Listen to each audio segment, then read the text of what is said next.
Les enseignants que nous avons rencontrés nous ont livré leurs analyses de certaines causes des échecs et donc du redoublement.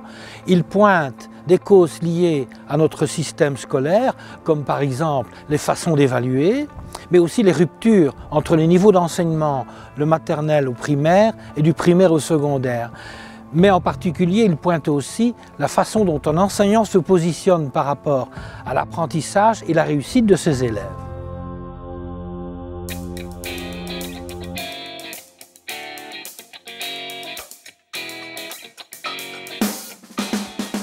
Les enfants, chacun a une importance à mes yeux. J'essaye, durant la journée en tout cas, d'avoir une petite attention pour chacun. Pas considérer qu'un groupe. Il y a encore cette espèce de tradition ancrée dans la tête qui fait que quand on n'est pas bon, on doit rater. Mais quand on n'est pas bon, pourquoi on n'est pas bon d'abord? Qu'est-ce qu'on peut faire pour devenir meilleur? Avant, quand j'avais des points, j'avais à chaque fois peur que j'étais un mauvais élève. Je préfère les points parce que c'est mieux, au moins les parents ils voient que j'ai juste et tout ça. Et voilà. Et comment ça se passerait à ton avis s'il n'y avait pas de points? Comment on pourrait expliquer à papa et maman que tu as fait plein de choses à l'école s'il n'y a pas de points? Il y aurait peut-être moyen de leur montrer autrement. Comment on pourrait faire? Je dirais que j'avais pas de points et que j'avais quand même juste.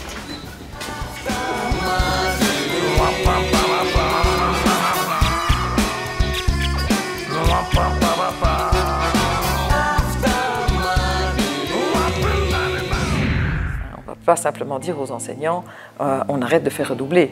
Il faut leur proposer un autre système et d'autres façons de travailler et d'être accompagnés. Tant qu'on travaille avec des points, qu'on note les résultats des interrogations, qu'on organise des sessions d'examen, on est dans un système scolaire qui veut sélectionner.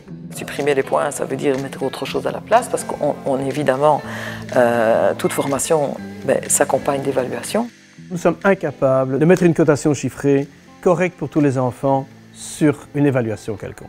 On sait bien que l'enseignant va coter différemment les filles et les garçons, qui, selon le moment de la journée, il corrigera plus ou moins différemment le début et la fin de la pile. J'étais arrivé, moi, à ce que les enfants, avec tout ce que je mettais, et je mettais des points, ne soient jamais en échec. Donc l'enfant qui avait 5 sur 10, 6 sur 10 n'était pas en échec. Donc on pouvait se réjouir, eh bien non.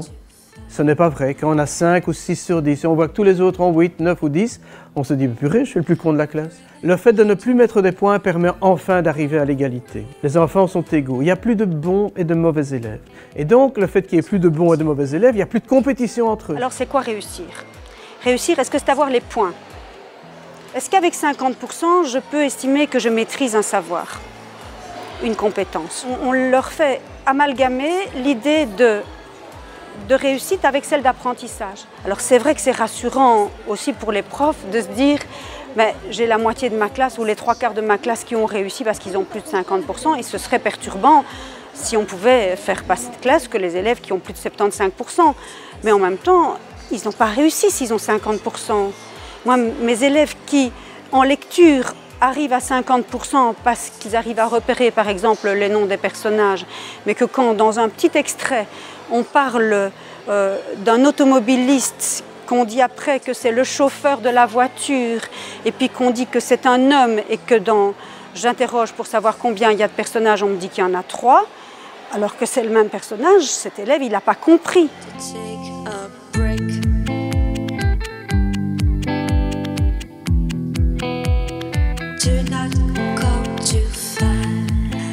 C'est évident qu'un prof il est mesuré au résultat, donc il ne faut pas trop d'échecs, mais il en faut. Sinon, dans les deux cas, s'il en a trop ou trop peu, on dirait que c'est un mauvais prof. Après, il y a des constats du genre, il y a des élèves qui ne travaillent pas, il y a des élèves qui ne font rien, et d'autres qui travaillent. Mais c'est bien plus compliqué que ça, évidemment, derrière le non-travail. Qu'est-ce qu'il y a? Parfois des tas de choses. Le problème à l'école, c'est qu'on a l'impression qu'il faut que tout le monde ait atteint le même niveau en même temps. Ce qui est important, c'est d'envoyer des feedbacks sur ce qu'ils font bien, ce qu'ils font très bien et ce par rapport à quoi ils doivent progresser. Donc ce n'est pas en convainquant l'enfant qu'il est mauvais qu'on va lui apprendre à devenir bon. C'est en lui apprenant qu'il est bon dans des petites choses, qu'il prend confiance en lui et que petit à petit, il va aller plus loin et il aura envie d'aller plus loin.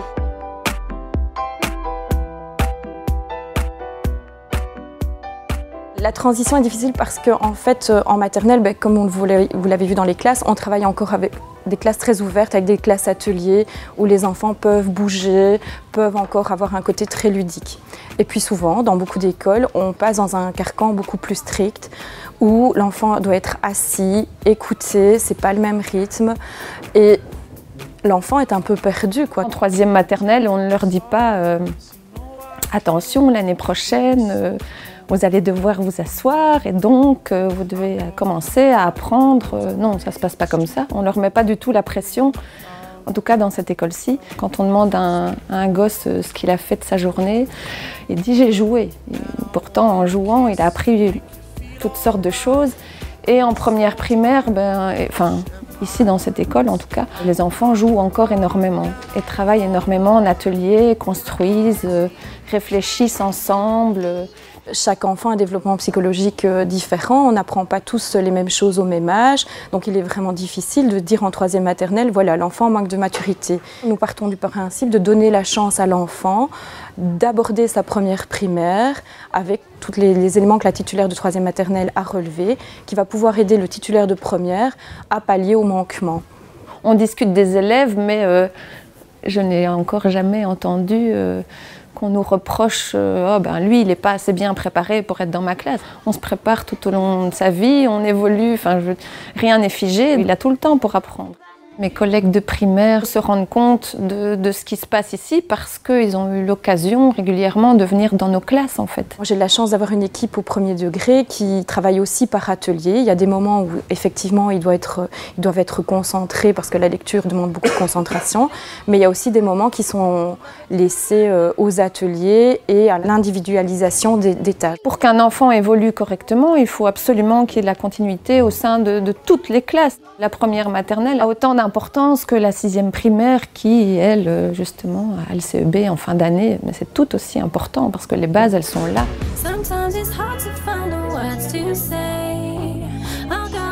La période de passage de sixième primaire à première secondaire, effectivement, est une période très difficile pour les enfants à vivre parce qu'ils arrivent avec 10 profs tout d'un coup, des profs qu'ils aiment, des profs qu'ils n'aiment pas. Si j'aime, ça fonctionne. Si j'aime pas, ça fonctionne pas. Souvent, ce qui se passe, ils arrivent dans un nouvel environnement auquel ils ne sont pas toujours préparés. C'est le but de les amener à être préparés pour la première secondaire. Donc, on est quand même un peu stressé dans le sens où on se dit, il faut qu'ils soient prêts en fin d'année. Qu'est-ce qu'on peut mettre en place pour l'aider à ce que cette transition, elle se fasse de la meilleure façon possible.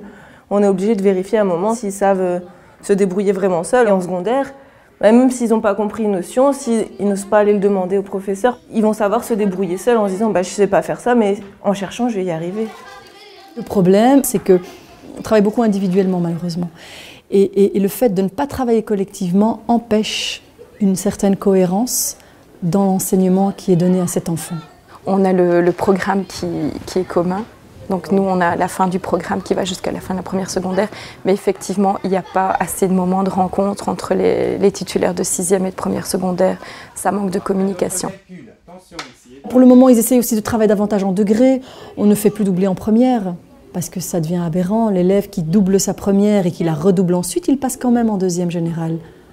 Donc c'est une salle d'attente où finalement on fabrique des cancres. Ils sont là, ils attendent et pendant une année où il ne se passe rien, ils prennent de très mauvaises habitudes, évidemment, et en deuxième, ça ne va pas mieux.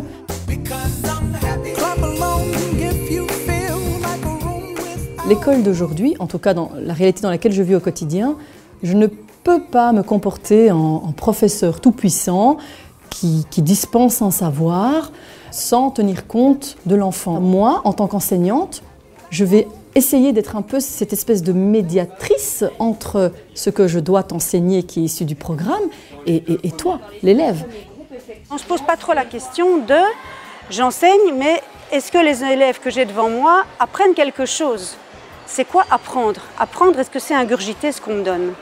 Et le lien entre ce qu'on apprend et les compétences qui sont nécessaires pour être des citoyens et être bien dans sa peau en tant qu'adulte, on ne le voit pas, on ne le fait pas non plus. Et donc il faut que l'enseignant se mette à entendre qui sont les élèves qu'il a devant lui. Donc le prof, là, il doit lâcher du pouvoir. Il doit mettre en place des dispositifs qui permettent aux élèves de se saisir de ce savoir et de se l'approprier en le travaillant. Vous l'aurez compris, pour éviter le redoublement, la meilleure manière c'est encore de prévenir l'échec, en équipe et au bon moment. C'est l'affaire de tous, de l'enseignant dans les conditions particulières de sa classe évidemment, dans son école, mais aussi des autorités politiques et administratives qui peuvent agir sur les structures de l'enseignement et créer les conditions pour soutenir l'amélioration de la lutte contre l'échec. La semaine prochaine, nous continuerons notre enquête et nous irons à la rencontre d'autres professionnels de l'éducation.